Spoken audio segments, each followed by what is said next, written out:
Assalamualaikum warahmatullahi wabarakatuh. Insya Allah akan kita mulai acaranya. Bismillahirrahmanirrahim. Innal hamdalillah nahmaduhu wa nasta'inuhu wa nastaghfiruh wa na'udzu billahi min syururi anfusina wa min sayyiati a'malina. May yahdihillahu fala mudhillalah wa may yudlilhu fala hadiyalah. Asyhadu an la ilaha illallah wa asyhadu anna Muhammadan abduhu wa rasuluh la nabiyya ba'dah.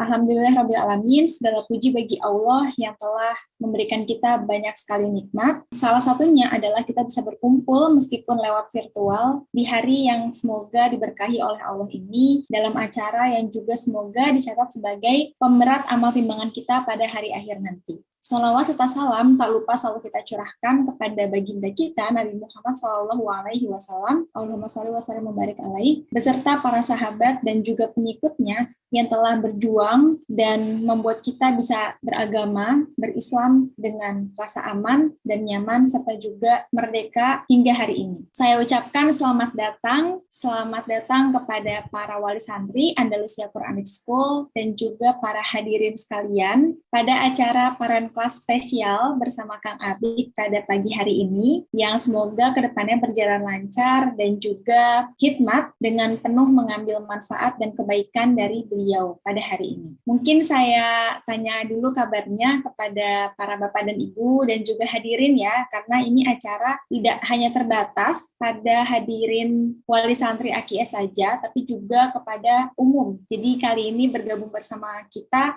tidak hanya wali santri saja, tapi juga peserta lain dari umum, dari luar AKIS. Seperti itu. Bagaimana kabarnya Bapak dan Ibu semua? Apakah semuanya sehat? Alhamdulillah.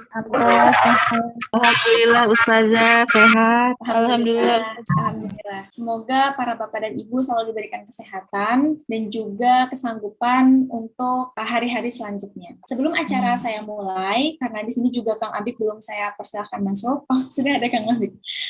Izin Kang Abik, kami ingin membuka acara terlebih dahulu ya sebelum masuk ke acara parent class. Sebelum saya masuk ke acara parent class, saya ingin menjelaskan sedikit ya, izin Bapak dan Ibu, tentang profil singkat Sekolah Andalusia Quranic School. Jadi secara umum Sekolah Andalusia Quranic School merupakan sekolah yang memiliki fokus pada penanaman pendidikan berbasis Quran, iman, dan adab, seperti yang bisa Bapak dan Ibu lihat ya, ada di background Zoom saya, pendidikan berbasis iman, adab, dan Quran. Nah, yang menarik dari sekolah kami adalah meskipun fokus kami ada 3 tadi ya, iman, adab, dan Quran, tapi kami juga menanamkan kurikulum nasional kepada para anak-anak, sehingga anak-anak punya pendidikan yang terintegrasi antara kurikulum nasional, tapi juga tidak melupakan 3 fokus tadi dari sekolah kami, yaitu pendidikan iman, adab, dan tahfizul Quran. Yang menarik lainnya dari sekolah kami adalah pendidikan tahfizul Quran tidak dilakukan oleh kami dengan berupa paksaan kepada anak-anak, tapi kami menanamkan sebagai bentuk habit, yaitu namanya Quranic habit. Jadi kami menanamkan pembelajaran Al-Quran, menanamkan pembiasaan Al-Quran kepada anak-anak dengan riang dan juga berupa pelajaran sehari-hari, sehingga anak-anak tidak merasakan Quran atau menghafal dan juga mempelajarinya adalah sebuah hal yang terpaksa ataupun sulit, karena kami membentuk sebagai habit. Yang harapannya dengan pembentukan Quranic habit ini sedari dini, kami bisa membuat anak-anak hingga nanti besar mempunyai bekal Al-Quran yang bagus dan juga bisa menjadi prinsip bagi hidup mereka hingga mereka dewasa nanti. Salah satu manifestasi dari program Quranic habit ini adalah setiap minggunya di hari Jumat kami memiliki program tasmi. Program tasmi adalah program yang membuat anak-anak mengemukakan hafalan yang telah dimilikinya, 1 juz hafalan baru yang telah dimilikinya di hadapan seluruh santri, orang tua, dan juga guru-guru. Dan ini membentuk keberanian juga ya kepada mereka, walaupun mereka masih kecil, masih anak-anak gitu ya, belum sebesar saya, tapi mereka sudah berani untuk mengemukakan hafalan mereka di hadapan banyak orang. Dan ini salah satu juga bentuk Quranic habit yang kami tanamkan kepada anak-anak sejak dini. Menurut saya sebagai seseorang yang sudah kuliah, habit yang kami tanamkan dan juga keberanian anak AKIS itu pada akhirnya membuat saya takjub dan juga Masya Allah sekali, karena tidak banyak anak-anak sejak dini ya yang bisa berani gitu mengemukakan hafalannya di hadapan banyak orang. Menghafal saja butuh kekuatan, apalagi mengemukakan hafalannya di hadapan banyak orang. Dan ya mungkin saya bisa katakan jika ibu-ibu dan juga para bapak-bapak di sini ingin memiliki anak-anak yang bisa mengemukakan hafalannya ataupun mempunyai adab dan juga iman yang baik dan juga terintegrasi antara kurikulum nasional juga, silahkan mendaftarkan anak-anaknya kepada sekolah kami yang insya Allah masih dibuka, bisa dilihat di pamflet yang telah di-share screen oleh host ya.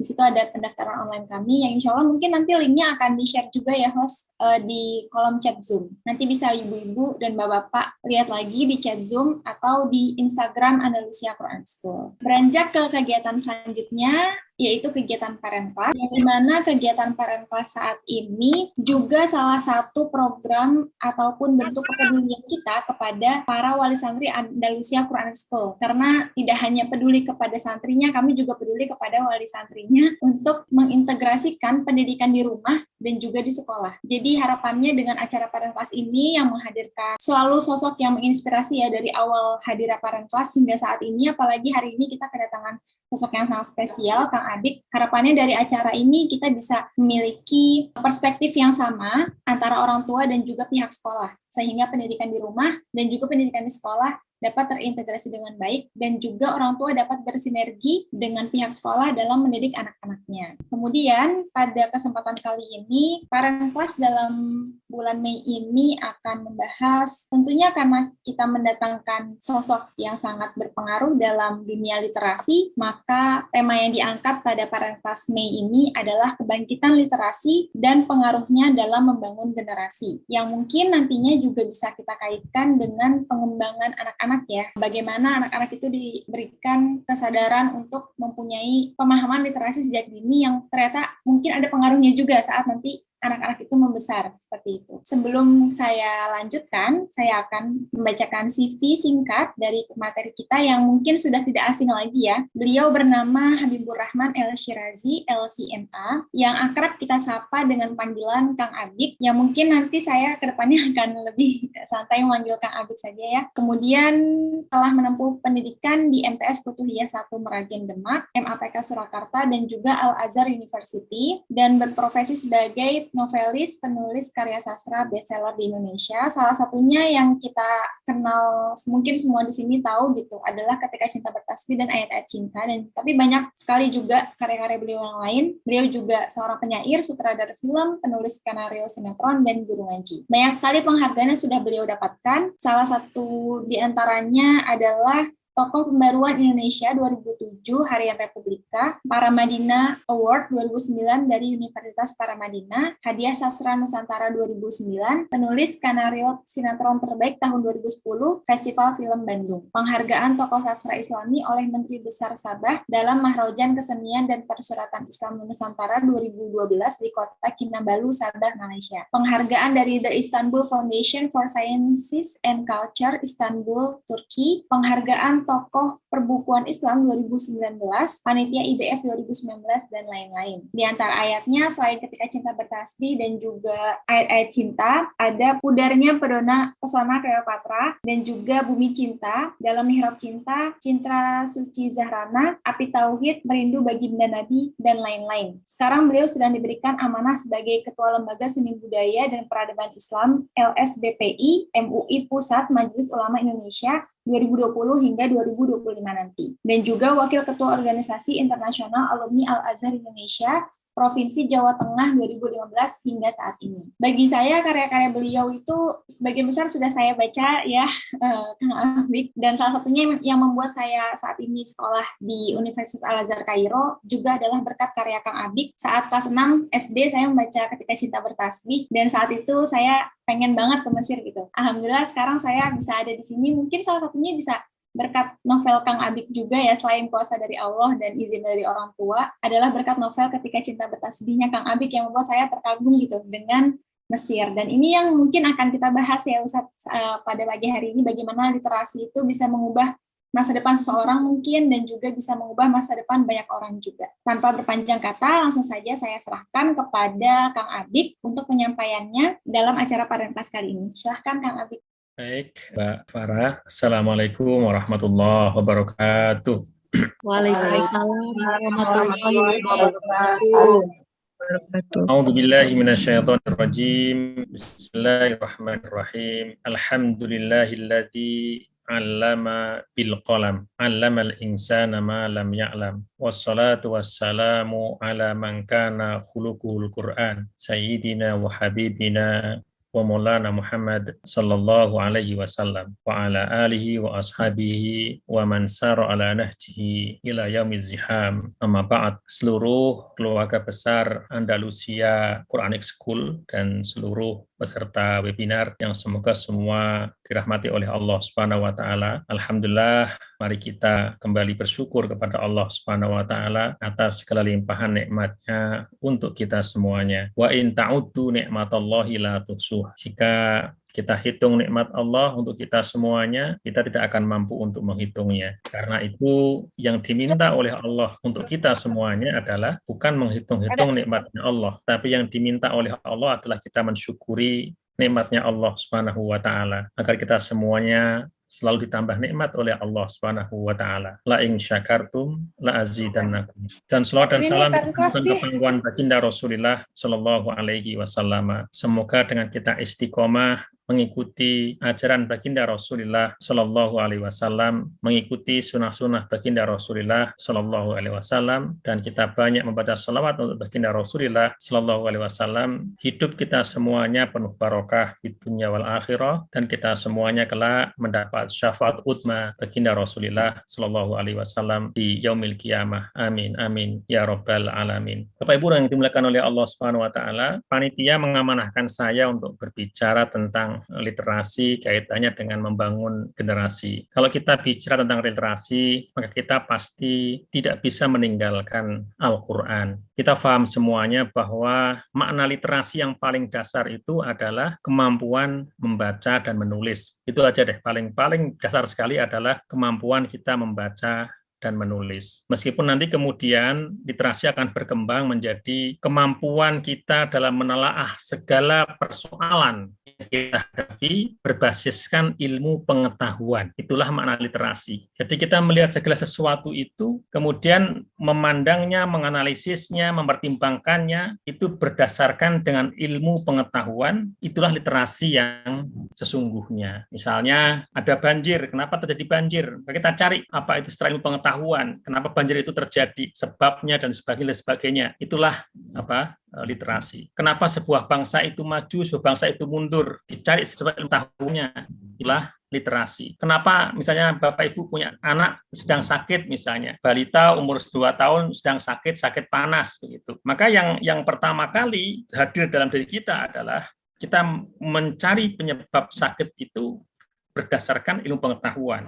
Tentu pertama adalah pengetahuan yang terkait dengan agama kita, terkait dengan ajaran agama kita, dan pengetahuan yang terkait dengan kaitannya dengan penyakit itu misalnya. Dan itulah apa itu literasi. Nah, kalau bicara tentang ilmu pengetahuan, maka tidak ada kata yang lain kecuali kita sebagai umat baginda Rasulullah Sallallahu Alaihi Wasallam adalah kembalinya kepada Al-Quran dan Sunnah baginda Rasulullah Sallallahu Alaihi Wasallam. Yang sejak awal Al-Quran diturunkan itu sesungguhnya sudah meminta kita untuk memiliki kesadaran literasi. Bahkan perintah Al-Quran itu adalah perintah kita itu matang dalam literasi. Maka Allah berfirman dalam Fatihatul Wahyi, dalam 5 wahyu pembuka, yaitu Al-Alaq 1-5, Allah berfirman, A'udzubillahi minasyaitonirrajim, Bismillahirrahmanirrahim, Iqra' Bismi rabbikal ladzi khalaq, khalaqal insana min 'alaq, Iqra' wa rabbukal akram, alladzi 'allama bil qalam, 'allamal insana ma lam ya'lam. Ini adalah ayat tentang literasi yang sangat detail dan lengkap. Bahkan nama kitab suci kita adalah Al-Qur'an, yang artinya adalah bacaan. Berarti seluruh isi Al-Qur'an itu adalah literasi semuanya, ya. Kita bicara Iqra' bismi rabbikal ladzi khalaq. Bahkan yang pertama kali diperintahkan oleh Allah kepada baginda Rasulullah itu bukan langsung aqimis shalah, dirikan salat, enggak. Tapi yang diminta pertama kali oleh Allah adalah Iqra', bacalah. Tapi tidak sembarang membaca. Bismi rabbik, bacalah dengan menyebut nama Tuhanmu. Jadi di sini di waktu yang sama perintah Allah kepada kita adalah perintah untuk memiliki ilmu pengetahuan, sekaligus perintah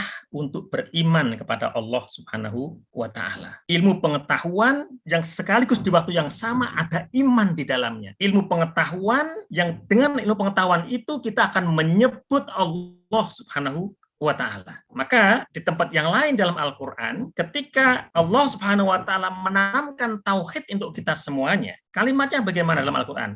Kalimatnya adalah fa'lam annahu la ilaha illallah. Fa'lam, maka ketahuilah. I'lam itu adalah fi'il amar dari alima ya'lamu. Alima ya'lamu mengetahui. Bentuk masdarnya adalah ilm, pengetahuan. Ya. Fa'lam, ketahuilah, annahu la ilaha, sesungguhnya tidak ada Tuhan selain Allah. Artinya apa?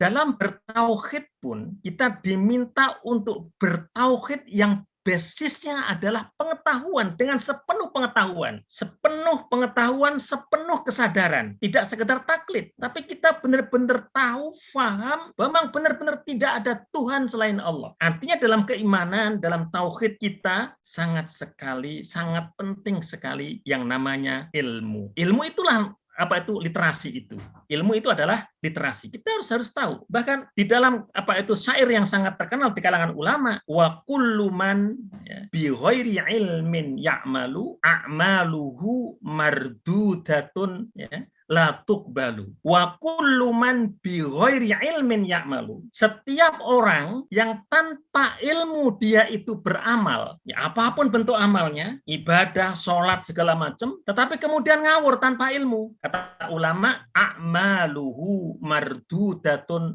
la tuqbalu. Amal-amal yang tanpa ilmu itu mardudatun, akan tertolak, la tuqbalu, tidak diterima oleh Allah Subhanahu wa taala. Maka para ulama menjelaskan syarat amal itu diterima oleh Allah Subhanahu wa taala. Yang pertama, amal itu harus berbasiskan ilmu. Maksudnya ilmu adalah amal itu sesuai dengan tuntunan baginda Rasulullah Shallallahu Alaihi Wasallam. Untuk mengetahui bahwa amal-amal itu sesuai dengan tuntunan baginda Rasulullah, itulah ilmu. Yang kedua, kalau diterima, amal itu harus benar-benar ikhlas karena Allah Subhanahu wa taala. Bapak Ibu yang dimuliakan oleh Allah Subhanahu wa taala. Kembali kepada Iqra bismi rabbikal ladzi khalaq. Di sini ketika Allah Subhanahu wa taala meminta kepada kita untuk berilmu, sekaligus ilmu di waktu yang sama juga ada iman kepada Allah, atau tauhid kepada Allah, maka di sini juga ada adab juga.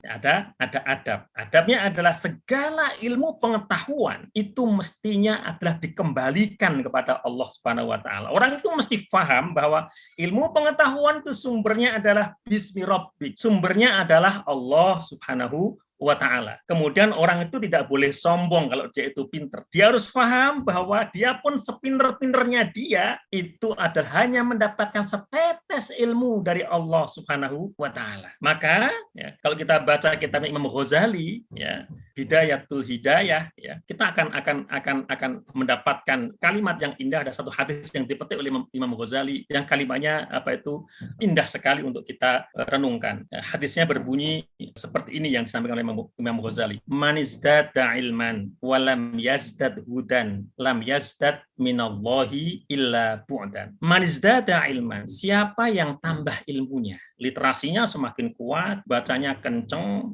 analisisnya canggih, gitu kan. Kemudian dia juga punya laboratorium untuk riset. Kalau dia pakar ilmu sosial, ya dia punya kecanggihan dalam menganalisis fenomena masyarakat dan sebagainya. Itu kan ilmu ya. Semakin tambah ilmunya. Siapa yang tambah ilmunya? Walam yazdad hudan, tetapi tidak bertambah hidayahnya, tidak bertambah semakin dekat dengan Allah, semakin menyadari bahwa dia itu adalah mendapatkan karunia dari Allah. Pokoknya semakin tambah ilmu tapi nggak tambah hidayahnya. Tidak semakin cinta kepada Islam, tidak semakin cinta kepada Rasulullah, lam yazdad minallahi illa bu'dan. Maka dia tidak akan tambah dari Allah kecuali akan semakin jauh. Jadi kalau orang tambah ilmunya nggak tambah hidayahnya, dia justru akan semakin jauh kepada Allah. Dan ini kata ulama adalah salah satu ciri ilmu yang tidak bermanfaat.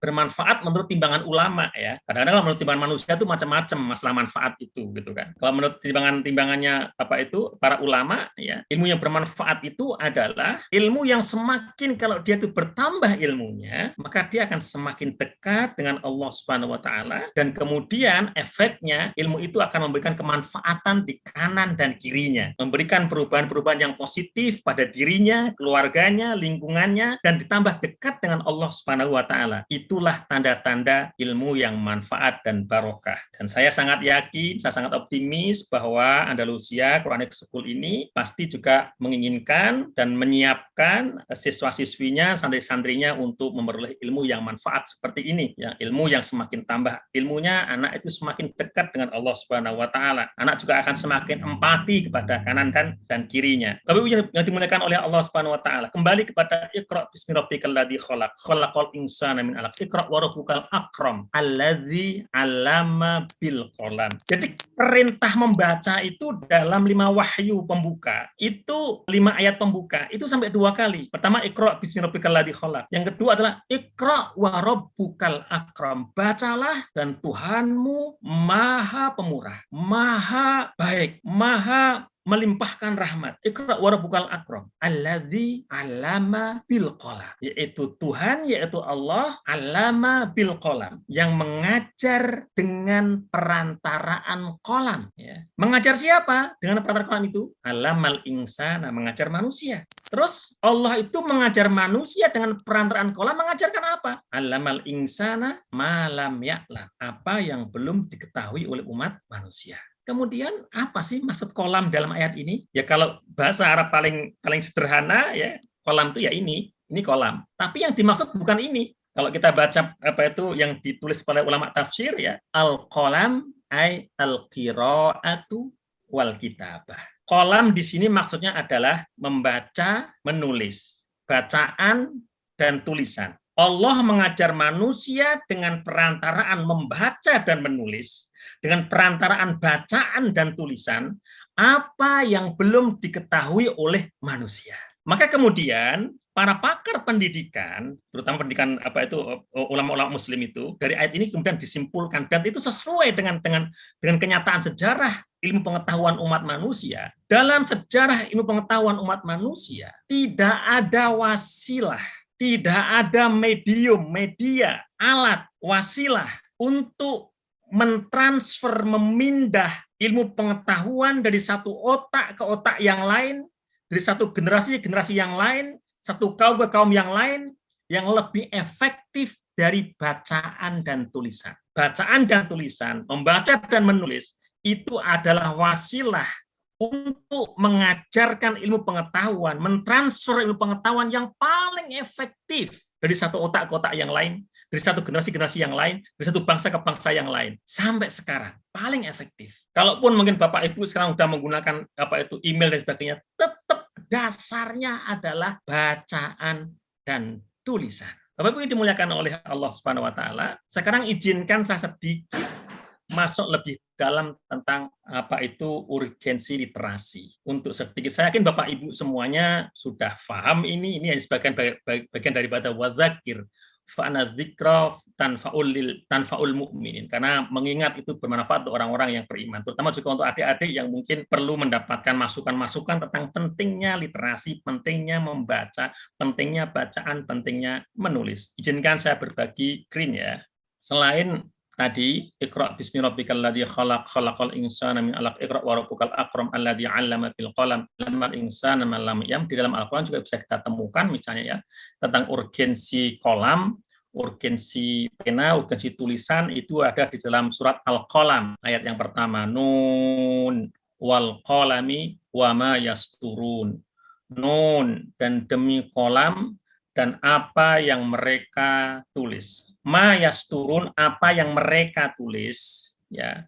Mereka itu para ulama itu tafsir sering menjelaskan yang dimaksud itu adalah para malaikat yang diminta oleh Allah untuk menulis segala sesuatu yang akan terjadi pada makhluk-makhluknya Allah di Lauhul Mahfuz. Itu kalau kita membaca tafsir ya. Meskipun demikian, ayat ini juga bisa kita jadikan spirit penting bahwa segala sesuatu yang terjadi di atas muka bumi ini, sebagian besar perubahan-perubahan itu itu diawali dari kata, terutama kata yang tertulis. Ya, banyak sekali peristiwa-peristiwa besar di atas muka bumi ini itu berawal dari kata. Sejarah besar berawal dari kata. Ya. Contoh, salah satu contoh saja ya tentang dahsyatnya literasi, dahsyatnya tulisan, dahsyatnya kata, dahsyatnya susunan kata. Ya. Dalam surat An-Naml itu diceritakan tentang kisah Nabiullah Sulaiman yang berhasil menundukkan kerajaan Saba, yang nanti Ratu Saba, yaitu Ratu Balqis dan seluruh rakyatnya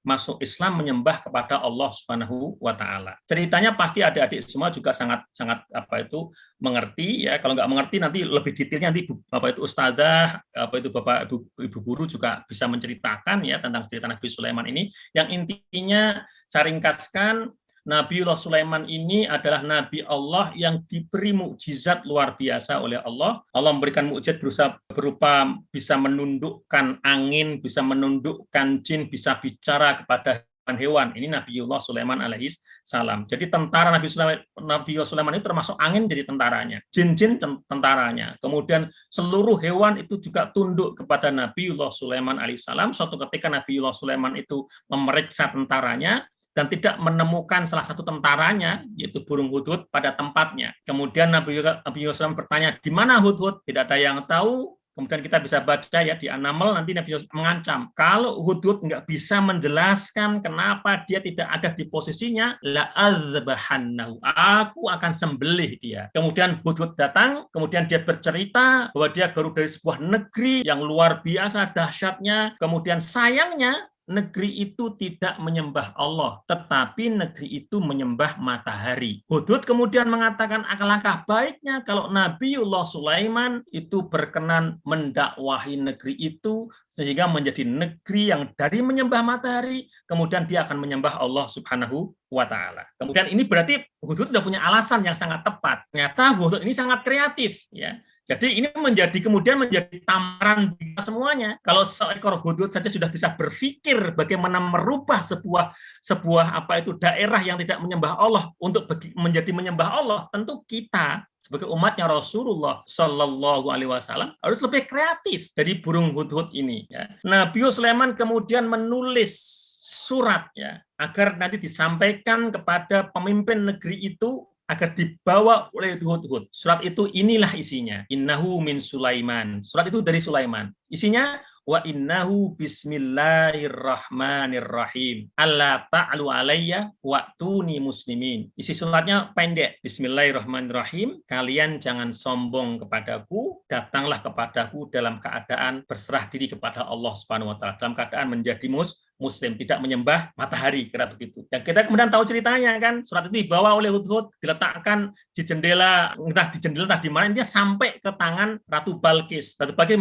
membaca surat itu kemudian kaget, kumpulkan tentaranya semuanya, ya kan? Yang kemudian pertama kali ada di antara menterinya yang mengusulkan, kita ini aja lawan aja. Kemudian Balqis ini orang yang sangat cerdas, ini kalau kita lawan nanti bisa terjadi kerusakan yang luar biasa kalau perang. Coba kita kasih hadiah, kan begitu kan? Kasih hadiah, kirim hadiah ke Sulaiman, kemudian hadiah itu dikembalikan sama Nabiullah Sulaiman alaihi salam. Yang kemudian Ratu Balqis kemudian penasaran pengen datang kepada Sulaiman, yang kemudian nanti Nabi Sulaiman bertanya kepada pengikutnya siapa yang bisa mendatangkan singgasananya Balqis, kan begitu kan? Seekor jin itu kemudian ada yang mengusulkan dia akan bisa mendatangkan, tapi orang yang ahli ilmu dalam sekejap mata sebelum Nabi Sulaiman itu mengerjapkan matanya sudah datang itu singgasana Balqis. Dan ketika Balqis datang nanti kemudian dia tahu bahwa itulah singgasananya sudah ada di tempatnya Nabi Sulaiman, yang intinya endingnya adalah Ratu Balqis kemudian masuk Islam, seluruh tentaranya, seluruh pembesarnya, seluruh rakyatnya masuk Islam. Itu diantaranya adalah karena wasilah tulisan Bismillahirrahmanirrahim. Alla ta'lu alayya wa'tuni muslimin. Nabi Agung Muhammad SAW juga pernah berdakwah, menyurati para pembesar, para raja yang ada di kanan dan kiri Jazirah Arab saat itu, ya, itu juga dahsyatnya sebuah tulisan. Berikutnya lagi untuk menunjukkan kepada adik-adikku semuanya, bapak guru semuanya juga ya, bahwa tulisan itu sangat-sangat berpengaruh. Banyak hal-hal besar itu memang diawali dari sebuah tulisan. Contoh ini misalnya ya, ada buku kecil ya ditulis oleh Theodor Herzl. atau namanya Benjamin Zeev, ya, judulnya itu Der Judenstaat dalam bahasa Jerman, bahasa Inggrisnya The Jewish State. Ya, buku ini mengajak orang-orang Yahudi seluruh dunia agar mendirikan negara Israel Raya. Itu ditulis tahun 1894. Terus kemudian berbekal buku ini, ya, diadakanlah apa itu konferensi, ya, orang-orang Yahudi yang ada di Eropa saat itu. Terus kemudian mereka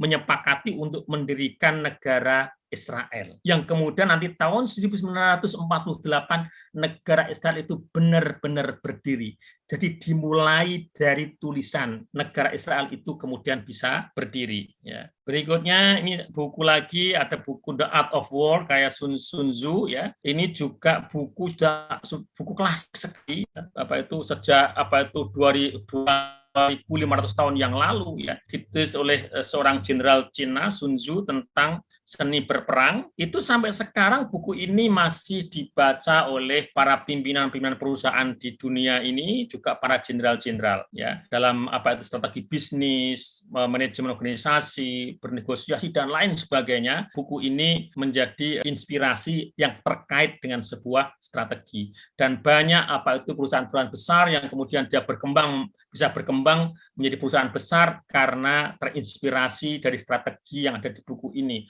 Juga para pelatih olimpiade itu bisa memenangkan timnya karena mengambil strategi dari The Art of War ini. Dan jenderal-jenderal di atas muka bumi ini saat ini tidak pernah melepaskan untuk luput membaca buku ini. Artinya pengaruh sebuah tulisan itu luar biasa, ya. Berikutnya ini siapa yang tidak kenal, ya, proklamasi ini. Ya, kita mengetahui bahwa proklamasi tidak hanya karena Pak Karno dan Pak Hatta saja, kan, Bung Karno dan Bung Hatta saja, karena memang bangsa Indonesia banyak tokoh-tokoh semuanya. Tapi kita harus mengakui memang teks proklamasi itu meskipun dirumuskan bersama-sama, tapi yang nulis itu memang ya Pak Karno. Tulisan-tulisan ini tulisan-tulisan aslinya, ya, sebelum nanti diketik, ya.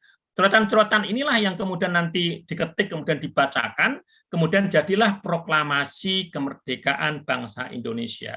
Artinya sejarah di negeri kita ini berubah itu setelah tulisan itu ditulis dan dibacakan. Maka ada perubahan-perubahan sejarah, dan tidak hanya itu, banyak sekali, ya, peristiwa besar itu karena sejarah. Kemudian saya ingin menyampaikan bahwa penulis para pemimpin dunia itu ada juga para penulis orang-orang yang sadar literasi, Bung Karno, kemudian Bung Hatta, kemudian ini contoh-contoh buku yang berpengaruh luas, ya, Sahih Bukhari, Tafsir Jalalain, Ihya Ulumuddin, kemudian bukunya Kiai Hasyim Asy'ari, kemudian bukunya, dan banyak sekali. Ini hanya sekitar contoh di modern karya sastra. Itu ada Harry Potter juga punya berpengaruh luas, kemudian Alhamdulillah Ya Cinta juga termasuk yang buku yang punya pengaruh, ya. Kemudian ini tentang kalau mau menjadi penulis, ya nulis saja, kira begitu, nggak usah banyak berpikir tentang menulis. Kalau anak-anak kita pengen jadi orang yang kuat literasinya, sejak dini diajak untuk membaca, menjadi pembaca ulung, kemudian diajak untuk menulis, menjadi penulis ulung. If you want to write, write and keep writing. Jika Anda ingin menulis, menjadi penulis, ya menulis dan terus menulis.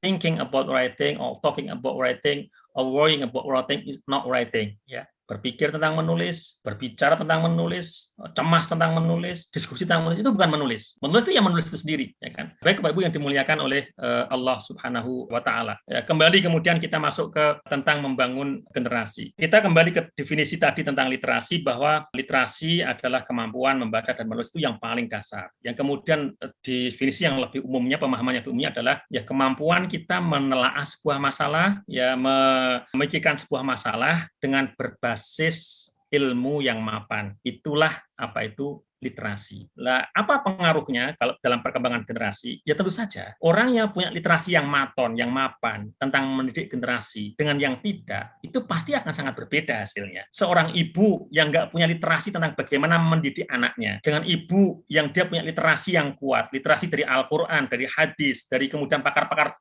pendidikan, pakar-pakar psikologi perkembangan, pasti akan berbeda hasilnya. Seorang guru yang nggak punya literasi yang kuat tentang bagaimana mengajarkan adab kepada anaknya, anak-anak didiknya, dengan seorang guru yang punya literasi yang kuat, yang dia bahkan juga sudah mendapatkan langsung keteladanan dari para ulama misalnya, itu tentu akan beda hasilnya, ya kan? Karena ilmu pengetahuan itu akan memberikan solusi yang terbaik untuk umat manusia. Ilmu pengetahuan akan memberikan kenyamanan, akan memberikan kemudahan untuk umat manusia. Saya contohkan kecil saja. Ketika ini tentang nanti bahwa literasi itu memudahkan umat manusia. Literasi itu juga bisa melipat gandakan kualitas hidup, kualitas ibadah, dan seterusnya. Ya, contoh, ketika manusia masih zaman purba sekali, ketika manusia purba itu dia ingin mendapatkan air, maka cara dia mendapatkan air adalah dengan cara langsung ke tempat airnya. Jadi, apakah itu danau, misalnya kalau dia danau, ya dia langsung datang ke danau itu. Ya kan? Kalau dia nggak punya apa-apa, ya minum langsung dengan mulutnya ke danau itu. Kalau dia haus, kan begitu kan. Ini sangat-sangat purba sekali. Ya kan? Kalau ternyata nggak ada danau, gitu, adanya sumur, gitu kan, sumurnya agak dalam, ya dia masuk ke dalam sumur itu. Apa ada buktinya? Ada.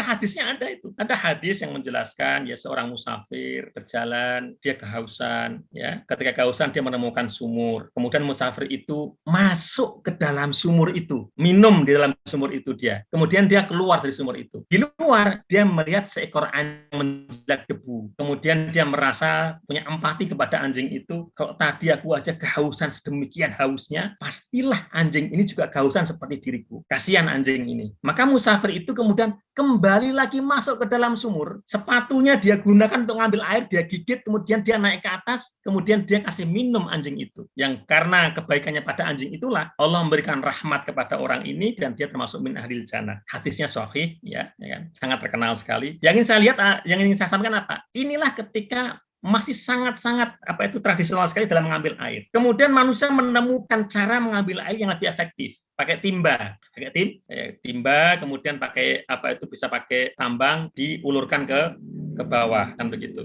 Kemudian ditarik. Nanti kemudian lebih canggih lagi, dulu saya masih ingat ketika kami di desa dulu, itu pakainya bambu. Jadi bambu begini, ya, diongkek itu, kemudian ada bandulnya, kemudian bambu ditarik ke dalam begitu. Begitu udah dalam itu udah ada timbanya, begitu udah penuh timbanya, kita lepas saja udah naik dia. Itu udah menggunakan teknologi itu, karena udah ilmu pengetahuan berkembang. Kemudian setelah itu, ya, di desa kami juga, ya, tetangga sebelah, dia tidak menggunakan itu lagi, udah pakai pompa itu, dipompa aja itu udah keluar airnya. Kemudian listrik masuk ke desa kami. Begitu listrik masuk, kemudian sudah pakai tinggal pencet saja, gitu kan. Sekarang udah keren lagi, mungkin bisa di remote udah kalau mau dari jarak jauh gitu. Sekarang pun listrik pun juga misalnya tombol untuk listrik di rumah kita juga. Misalnya rumah di Semarang gitu kan, kita sedang ada di Jakarta gitu kan, lampu depan rumah kita pengen kita nyalakan dari Jakarta juga bisa, udah kita remote pakai program itu kan, bisa kan, mau nyalain mau matiin.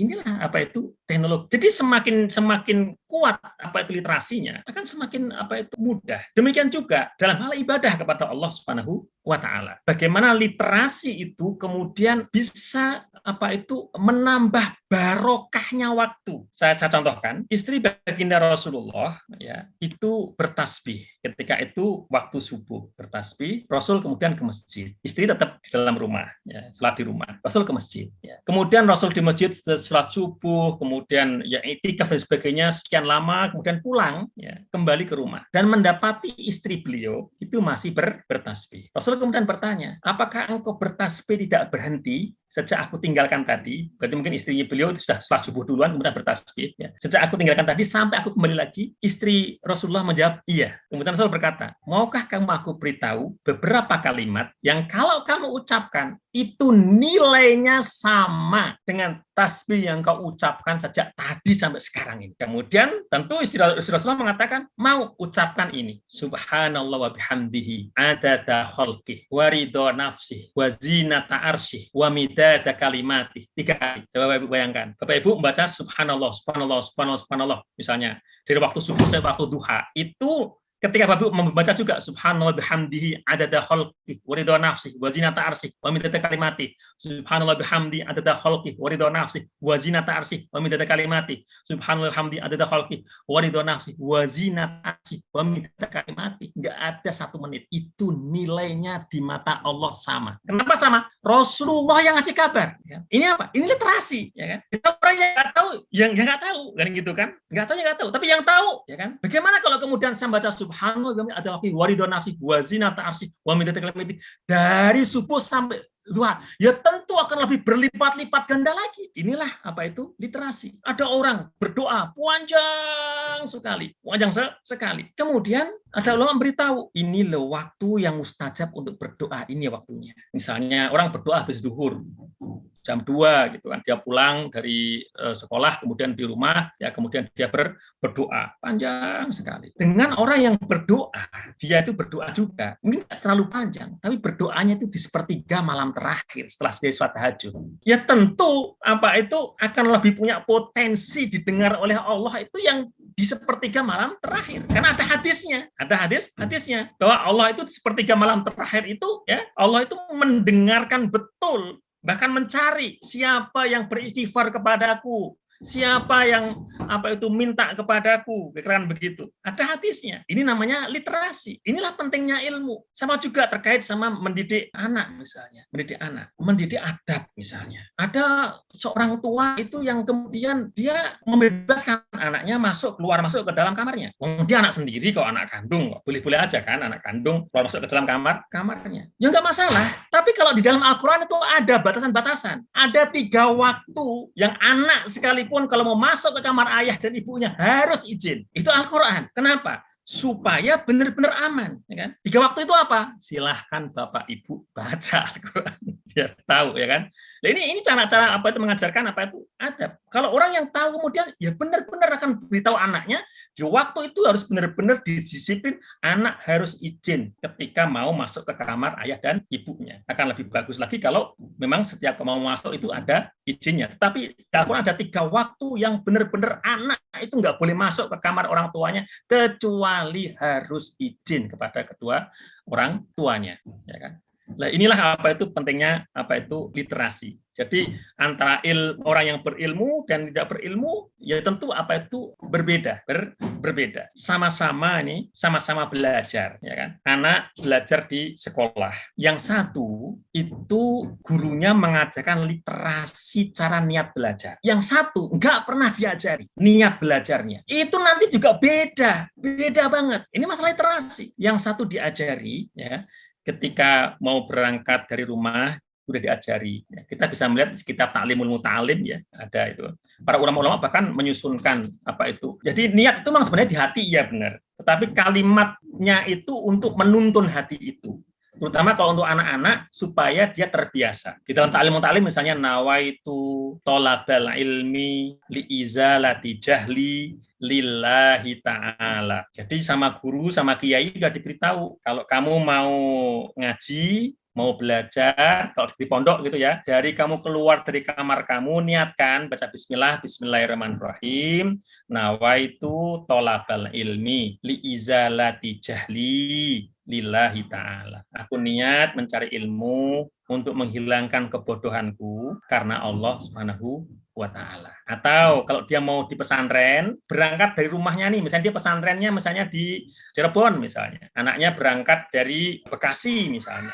Ketika dia mau berangkat Cirebon pesan itu dari rumah itu udah dikasih niatnya. Nawaitu thalabal ilmi liizalati jahli lillahi ta'ala. Itu anak yang seperti itu ketika dia ada di pesantren, dia ada di kelas, dia ada di sekolahan, itu didoakan malaikat, didoakan wahattal hut fil bahar, sampai ikan-ikan di lautan yang kita nggak tahu jumlahnya berapa, yang tahu hanya Allah SWT, itu semuanya mendoakan orang yang mencari ilmu seperti itu. Itu berbeda dengan yang tidak diajarin. Ada yang sekolah berangkatnya karena pengen ketemu cowoknya, ya tentu beda nilainya gitu kan. Ada yang kuliahan ya karena apa itu terpaksa gitu misalnya, itu berbeda. Lah, inilah pentingnya literasi, pentingnya ilmu. Bapak Ibu yang dimuliakan oleh Allah SWT, rasanya saya panjang sekali udah bicara ya kemana-mana. Ya, ini yang bisa saya sampaikan ya. Semoga apa yang saya sampaikan pertama menjadi bagian dari apa itu amal soleh dan kemudian manfaat untuk diri saya dan juga untuk para peserta semuanya. Mohon maaf atas segala kekurangan. Hadza wa astaghfirullahi wa lakum wallahul muwaffiq ila aqwamit thoriq wa wal hadi ila sabilir rasyad. Nasrun minallah wa barakatuh. Assalamualaikum warahmatullahi wabarakatuh. Waalaikumsalam warahmatullahi wabarakatuh. Terima kasih Kang Abik atas penyampaiannya, sangat membuka wawasan sekali ya. Mungkin di sini juga bukan untuk orang tua saja, tapi juga para hadirin yang calon orang tua juga di sini bisa mengambil banyak sekali manfaat dari penyampaian Kang Abi. Kemudian di sini juga sudah banyak sekali pertanyaan yang masuk, yang mungkin nanti kita bisa berdiskusi lebih panjang dan lebih hangat ya di pertanyaan-pertanyaan yang sudah masuk di kolom chat dari para orang tua murid ataupun hadirin sekalian. Izinkan saya membacakan beberapa pertanyaan. Yang pertama mungkin pertanyaan dari Bunda Dewi Aditya Ningrum. Ustadz, di dunia gadget seperti sekarang, dunia membaca buku mulai teralihkan. Semua bisa lewat gadget, ensiklopedia, Google, dan lain-lain. Anak-anak masa kini banyak yang awam dengan asyikan membaca buku. Nah, mungkin kalau bisa saya elaborasikan sedikit ya dari penyampaian Kang Abi tadi, banyak sekali karya-karya yang sudah lahir dari para penulis hebat yang juga bisa mengubah peradaban juga. Salah satunya mungkin di sini Kang Abik sebagai role model kita semua dalam literasi begitu. Tapi apakah ada bedanya ya Kang antara anak-anak yang dibiasakan membaca buku lewat Google ataupun anak-anak yang dibiasakan membaca buku memang lewat buku fisik gitu? Apakah ada perbedaan yang signifikan, dan juga mungkin Kang Abik bisa share juga pengalaman Kang Abik bagaimana saat kecil mungkin ada didikan khusus dari orang tua yang bisa akhirnya membentuk Kang Abik seperti saat ini, seperti itu. Mungkin itu dulu Kang untuk pertanyaan pertama ya. Silahkan dulu. Baik, Bapak Ibu rahimakumullah. Memang perkembangan teknologi itu tidak bisa kita bendung ya. Beberapa tahun yang lalu, sekitar tahun 2000 berapa ya? 2013 kalau nggak salah ya. Pertama kali saya ke Amerika saat itu diundang untuk safari dakwah di sana. Itu saya diajak oleh teman-teman misalnya ketika di Los Angeles gitu ya, diajak jalan-jalan kemudian diperlihatkan, Ustadz ini dulu toko buku yang besar sekali. Sekarang sudah tutup. Di tempat yang lain ini, Ustadz, ini dulu toko buku yang besar sekali, sekarang sudah tutup. Meskipun juga saya kemudian diajak toko buku yang masih tersisa. Ya. Artinya memang ada pergeseran wahana bacaan. Ya. Kalau dulu itu cetak itu mendominasi, kemudian di Amerika sendiri sudah beralih digital. Gitu kan. Tetapi kita harus memahami bahwa negara-negara maju seperti Amerika, kemudian Jerman, Jepang, itu hanya beralih di wahananya, tapi habitnya itu sudah matang ya. Artinya anak itu tetap baca buku, hanya bukunya sudah ada di mesin yang namanya Kindle itu terutama ya. Jadi mesin ya buku yang elektronik itu. Justru anak-anak dengan membeli Kindle itu ratusan bahkan mungkin ribuan buku ada di dalam genggaman tangannya dan mereka benar-benar membaca. Saya juga saat itu awal-awal munculnya iPad ya, dan saya alhamdulillah termasuk orang yang pertama punya iPad ya kan. Karena ada yang ngasih hadiah saya saat itu ya. Ketika iPad belum sampai Indonesia, baru sampai di Singapura saya dikasih hadiah. Pertama kali iPad. Dan sebelum itu saya sudah sampai di Amerika, dan di sana ada salah satu kawan yang anaknya itu oleh sekolahnya udah dikasih iPad. Kemudian cerita, memang ini fasilitas dari sekolah, Ustadz. Jadi untuk memudahkan proses belajar mengajar, semua materi dan sebagainya, bahkan kemudian email dan sebagainya, itu melalui internet, ada di iPad, ya kan, komunikasi lebih lancar dengan itu, tugas-tugas juga lebih rapi dan sebagainya, kira begitu. Nah, ini kalau anak-anak Amerika itu diberitahu bahwa iPad ini milik negara, fasilitas saja, nanti harus dikembalikan di akhir mereka selesai belajar. Dan kalau anak-anak Amerika dia disiplin, iPad yang diminta hanya untuk mengerjakan PR istilahnya dan membaca, itu hanya waktu itu tidak akan digunakan untuk main game. Itu kalau kita bayangkan anak-anak kita di Indonesia mungkin dikasih seperti itu, saya kok belum yakin kan kemudian hanya benar-benar bisa disiplin untuk mengerjakan yang sifatnya untuk belajar saja ya begitu ya. Inilah perbedaan sedikit terkait sama literasi. Jadi sesungguhnya kita menghadapi tantangan yang berat sekali terkait sama literasi kita, menaikkan kualitas literasi negeri kita dari Indonesia. Kalau kita bicara Indonesia itu bicara semua yang ada di Indonesia. Kita nggak bicara person ya. Kalau kita bicara person mungkin guru-guru di Andalusia selesai artinya literasinya dasar misalnya gitu kan. Tapi kalau kita bicara secara Indonesia ya rata-rata orang-orang di Indonesia satu hari berapa sih baca berapa halaman dan seterusnya. Kalau punya uang dia lebih milih untuk beli pulsa atau beli buku misalnya ya. Ini gitu kan. Kalau kemudian tadi saya ditanya tentang pengalaman saya itu termasuk tidak secara spesifik itu mendapatkan didikan bukan langsung untuk disiplin membaca. Cuma saya merasa beruntung, ayah saya itu dari pesantren, yang beliau termasuk ketika di pesantren itu ya benar-benar ngaji gitu. Maksudnya ketika benar-benar ngaji kan dia berarti punya kitab gitu kan. Di almari di ruang tamu kami yang sederhana saat itu, dan itu satu-satunya almari kaca, itu berisi kitab-kitab ayah yang dari pesantren. Ada Sahih Bukhari, ada Sahih Muslim, kemudian ada Al-Muhadzab, dan beberapa kitab yang lain, dan itulah istilahnya satu-satunya souvenir yang bisa dilihat di ruang tamu itu, ya kitab-kitab dari ayah itu. Saya masih ingat suatu ketika katanya sama ibu, itu tuh apa sih Bumi, saya bilang gitu. Itu kitab ayahmu, ya kan? Karena besar-besar itu kan saya penasaran, boleh ngelihat nggak? Kemudian sama ibu saya dibukakan, diambil kunci, kemudian dibuka. Kemudian saya lihat, misalnya yang agak besar gitu kan, ternyata udah banyak coret-coretan itu. Kalau di Jawa itu kan ada makna gandul itu, utawi iku gitu kan. Kalau utawi pakai meme, ada itu. Jadi halaman asli, apa itu baris aslinya, kemudian ada baris-baris yang itu ada tulisan ayah saya. Ini apa ini? Ini namanya dimaknai, diberi makna, diberi arti. Ini arti ini tulisan ayahmu. Dan saya lihat apa itu hampir semua halaman itu penuh, berarti oh dulu ayah itu apa itu memang serius ketika ngajinya, dan ibu saya kemudian mengatakan begini, kamu juga harus bisa membaca loh seperti ayahmu gitu kan. Kamu harus bisa membaca apa itu isi kitab ini seperti ayahmu gitu kan. Artinya itu menjadi awal saya terbuka untuk menemukan satu kitab yang tebal-tebal itu, yang kemudian dengan bahasa yang saya tidak tahu, kemudian saya mendapatkan tantangan, kamu harus bisa membaca itu, kamu harus bisa membaca itu. Terus kemudian yang kemudian menjadi tertarik adalah, kalau saya mau tidur, itu ibu saya sering cerita macam-macam, cerita sahabat Nabi, ya cerita pertama kali saya mendengar cerita Nabi membelah bulan dari ibu saya. Nabi hijrah, dikejar-kejar, kemudian Surakoh itu kudanya terjerembab, itu dari ibu saya. Nabi di gua bersama dengan Abu Bakar, dari ibu saya. Terus cerita kemudian ulama-ulama yang lain, kadang-kadang cerita yang apa itu, bahkan yang agak kadang-kadang agak Israiliyat juga, ada juga Israiliyat yang bani-bani Israel yang apa itu aneh-aneh gitu kan. Itu dari ibu saya, dan saya suka mendengarkan itu. Kamu bisa mengatakan, kalau kamu bisa baca kitab ayahmu, kamu akan dapat cerita banyak sekali. Ya, gitu. Yang kemudian itu ketika saya ke pesantren, ya kan, ya saya berusaha untuk serius. Sayangnya itu perpustakaan pesantren itu benar-benar seadanya saat itu, tapi saya ada kehausan untuk apa itu membaca. Nah kemudian ketika saya belajar di MAPK, Madrasah Kampus Surakarta, itu dia lebih apa itu terbuka ya, lebih terbuka. Kemudian di Solo itu juga banyak toko buku dan sebagainya. Ada Sriwedari Solo itu kita bisa main ke sana, buku-buku loakan dan sebagainya. Nah itu menjadi surga saya untuk kemudian bisa banyak membaca. Juga di samping itu juga tiap hari tertentu itu ada perpustakaan keliling yang mampir ke sekolahan kami yang kita bisa pinjam buku apa saja. Itulah kemudian saya mulai membaca, termasuk saya mulai membaca buku-bukunya Pak Kunto Wijoyo, buku-bukunya M.H. Ainun Najib. Dulu ada bukunya M.H. Najib yang saya suka sekali, itu judulnya Marquesot Bertutur, itu saya apa itu khatam ya. Terus apa itu ya, banyak buku yang saya baca ketika saya di madrasah apa itu aliyah. Ditambah kemudian memang madrasah aliyah kami itu juga memberikan ruang untuk berdebat secara ilmiah. Kadang-kadang kita agak ini juga, ini agak pamer referensi tanda petik pada teman-teman gitu ya.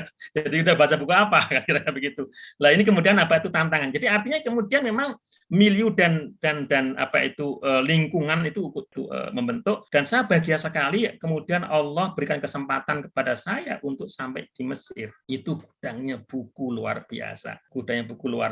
Saya membaca karya-karya apa itu sastrawan dunia itu di Mesir. Ketemu apa itu karyanya Taufik El-Hakim, kemudian karya-karya dari apa itu penulis-penulis Rusia yang diterjemahkan dalam bahasa Arab itu di Mesir ya.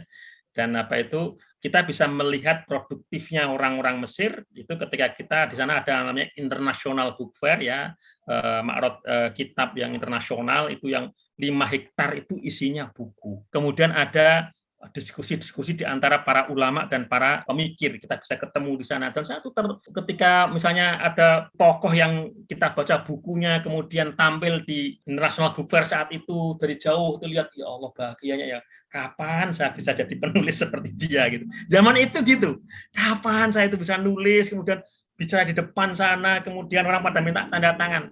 Allah menyampaikan akhirnya pada suatu ketika nanti kemudian menulis, punya karya, kemudian kita membahas karya kita, dibahas juga oleh orang lain, kemudian kita diskusi. Tapi ingin saya sampaikan, Ibu, ya, bahwa yang paling penting bagi anak kita adalah pertama, anak kita menyukai membaca dulu. Tidak harus langsung buku-buku yang menurut kita bergizi. Yang paling penting anak suka membaca dulu.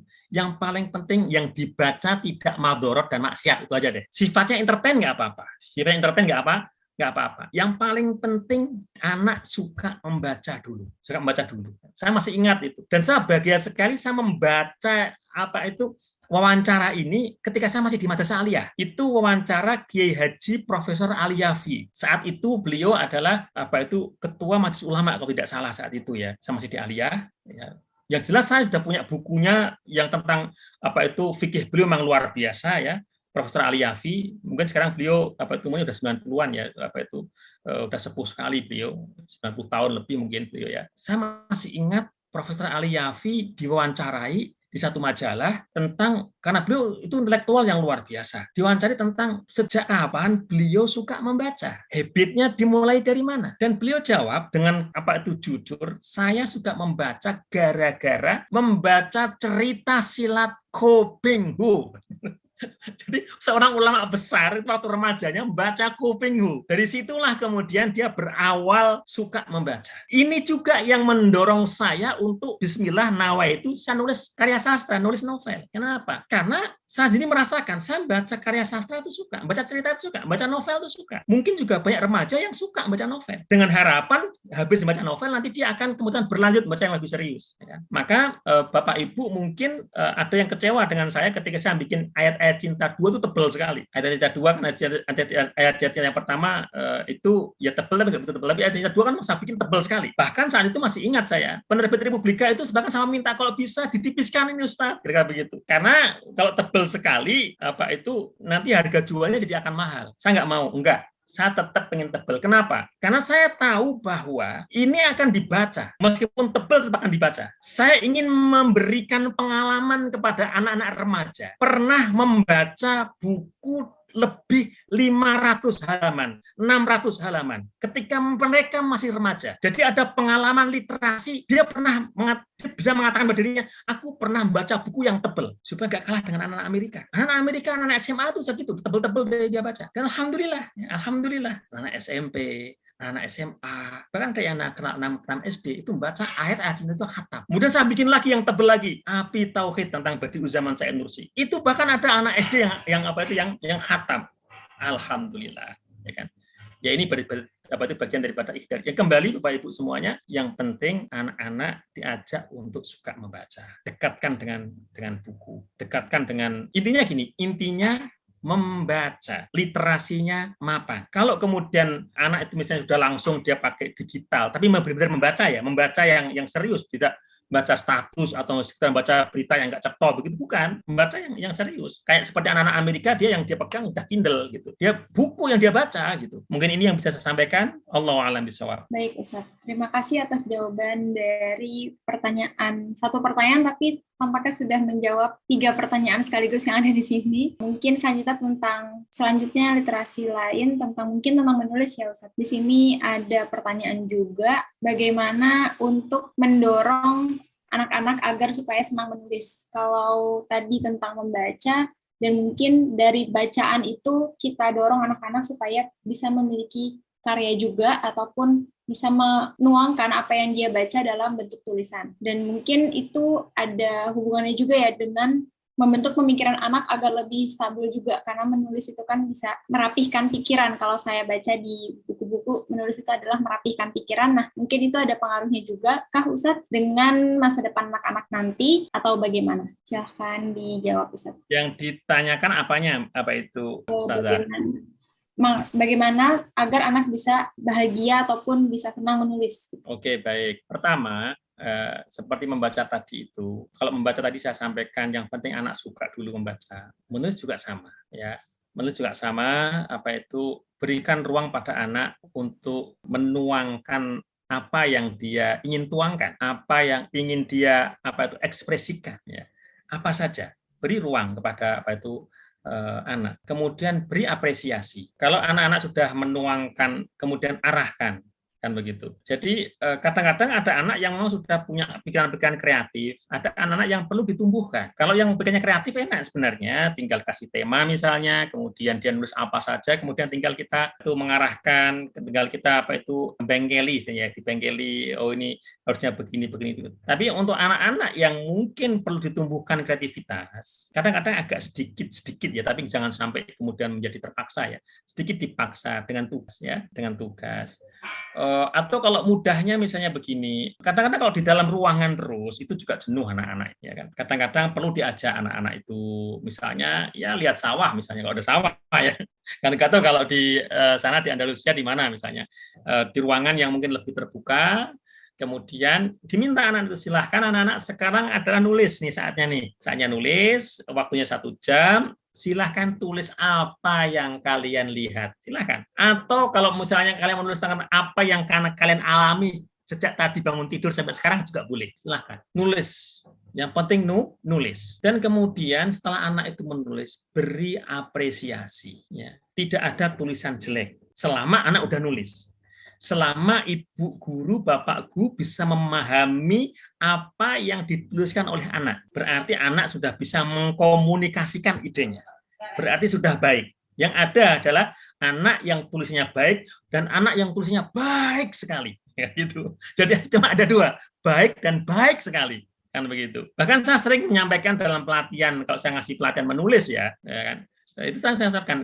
Kalau dulu Bapak Ibu semuanya pernah bikin surat izin kepada Ibu guru atau Bapak guru, izin tidak masuk sekolah karena sakit atau karena pergi ke rumah nenek, dan Ibu guru itu paham surat yang Bapak Ibu tulis, berarti Bapak Ibu semuanya itu layak dan bisa serta berhak untuk menjadi penulis besar dan penulis ulung. Karena inti dari menulis adalah mengkomunikasikan. Hanya nanti kan kemudian seberapa banyak ide yang dikomunikasikan, seberapa runut, seberapa runtut, kan begitu kan. Setelah itu baru kemudian akan bicara tentang keindahan. Seberapa indah cara mengkomunikasikan ide. Tapi dasarnya adalah komunikasi tadi itu. Jadi itu saya rasa yang mungkin bisa saya sampaikan. Sehingga kalau kemudian mendapatkan apresiasi, nanti anak itu akan suka, ya, akan suka. Tidak ada seorang anak ketika diberi apresiasi, diberi hadiah oleh gurunya, kecuali pasti suka. Diapresiasi, diberi hadiah oleh orang tuanya, kecuali suka. Kalau ada kemudian anak-anak yang kemudian ditemukan di kelas, atau Bapak Ibu sendiri menemukan anaknya itu memang sangat bagus sekali tulisannya, apresiasi dengan cara kumpulkan kemudian diterbitkan. Tidak selalu harus tujuannya komersil, enggak. Ini bagian daripada mengapresiasi. Ya. Saya kadang-kadang iri dengan anak sekarang. Dulu kan menerbitkan tuh susahnya, Masya Allah. Sekarang ini, Bu, Bapak Ibu semua itu bisa kok menerbitkan sendiri. Layout itu juga mudah, ya kan? Layout juga mudah. Bisa di layout, kemudian jadi buku, ya. Paling tidak anak kemudian punya buku ketika mungkin masih baru di kelas 4 SD, 5 SD, sudah punya bukunya sendiri. Kemudian cetak terbatas, ya bisa 100 eksemplar atau bisa berapa eksemplar. Kemudian dibagikan ke teman-teman sendiri. Kalau sekolah diletakkan di perpustakaan, sehingga anak merasa dia mendapatkan penghargaan bahwa karyanya ada di perpustakaan sekolah. Kalau perlu ada satu lemari khusus tentang karya anak-anak di situ. Tidak hanya piala saja, karya anak. Jadi anak itu akan merasa bahagia. Dia akan apalagi kalau misalnya memang sudah diterbitkan oleh penerbit yang qualified. Tentu harus mendapatkan apresiasi yang lebih. Ya. Mungkin ini yang bisa saya sampaikan. Allahu a'lam bishawab. Baik, Ustadz, terima kasih atas jawabannya. Mungkin satu pertanyaan terakhir. Dari tadi kita sudah membahas tentang bagaimana tips and trick juga untuk menumbuhkan kecintaan membaca dan menulis kepada anak. Nah, mungkin pertanyaan terakhirnya adalah, barangkali Ustadz punya rekomendasi novel untuk anak usia SD ataupun buku, mungkin Ustadz bisa sharing juga dengan para orang tua di sini, kira-kira buku apa yang cocok dibaca untuk anak usia SD, atau mungkin genre apa kalau misalnya Ustadz tidak mengingat judulnya, mungkin genre seperti apa yang cocok sekali dibaca untuk anak usia SD, sekolah dasar, karena Andalusia adalah sekolah dasar ya.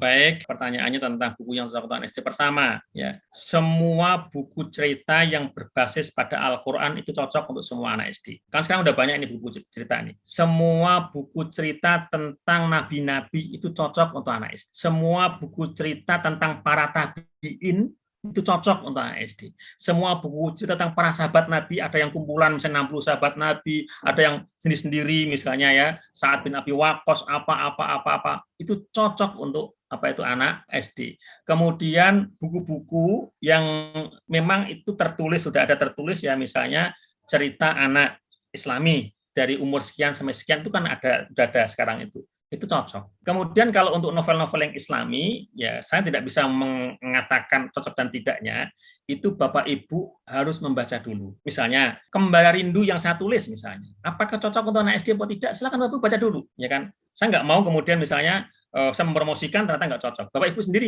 yang lebih tahu apakah ini cocok atau tidak. Kalau nggak cocok, sampaikan belum cocok. Ini cocok untuk anak SMP misalnya, ya kan? Jadi misalnya novel-novel saya silahkan dibaca dulu Bapak Ibu semuanya. Kira-kira cocok apa? Tidak, ya. Itu serasa yang secara singkatnya semacam itu ya. Sekarang banyak buku-buku cerita yang Islami itu sangat banyak kali ya. Novel untuk anak-anak juga banyak. Kemarin juga kami di Lembaga Seni Budaya Islam Indonesia juga tahun lalu mengadakan lomba menulis cerpen Islami ya tingkat nasional. Itu kita terpilih ada sekian 30 sekian naskah yang akan kita jadikan 2 buku ya. Semoga tahun ini bisa terbit, nanti itu juga cocok untuk anak-anak SD. Allahu a'lam bishawab. Baik, Ustaz, terima kasih atas jawaban-jawaban dari pertanyaannya. Mungkin sebelum kita foto bersama dan menutup, ada closing statement yang bisa diberikan kepada para orang tua di sini maupun calon orang tua yang sudah hadir, bagaimana tentang menanamkan kesadaran literasi sejak dini kepada anak-anak usia SD maupun nanti sampai SMP ya. Karena tadi juga ada anak-anak yang mungkin sudah kelas 6 SD, sebentar lagi mau masuk SMP dan lain sebagainya. Mungkin bisa disampaikan ada closing statement untuk menumbuhkan literasi bagi anak. Baik, Bapak Ibu yang dimuliakan oleh Allah SWT, mari kita kembali menghayati firman Allah. Iqra bismi rabbikal ladzi khalaq, khalaqal insana min 'alaq, iqra wa rabbukal akram alladzi 'allama bil qalam, 'allamal insana ma lam ya'lam. Dan Bapak Ibu yang dimuliakan oleh Allah Subhanahu wa taala, cara terbaik untuk mengajak anak memahami tentang urgensi literasi, bahkan kemudian memiliki habit literasi yang kuat, cara yang terbaik adalah keteladanan. Ya, sekali lagi keteladanan. Kalau anak sering melihat bapak dan ibunya itu membaca, itu otomatis anak akan suka membaca. Anak juga sering melihat bapak ibunya menulis, juga itu akan otomatis. Tapi mungkin kalau menulis tidak semuanya, bapak ibu semuanya itu punya waktu dan tidak semuanya menjadi penulis, paling tidak membaca ya. Jadi mari bapak ibu semuanya ya, ajak anak mencintai membaca, di antara dengan yang paling keren adalah dengan keteladanan. Sering dekatkan anak dengan buku. Momen-momen istimewa anak dekatkan dengan buku, ulang tahun kasih hadiah buku, dan seterusnya.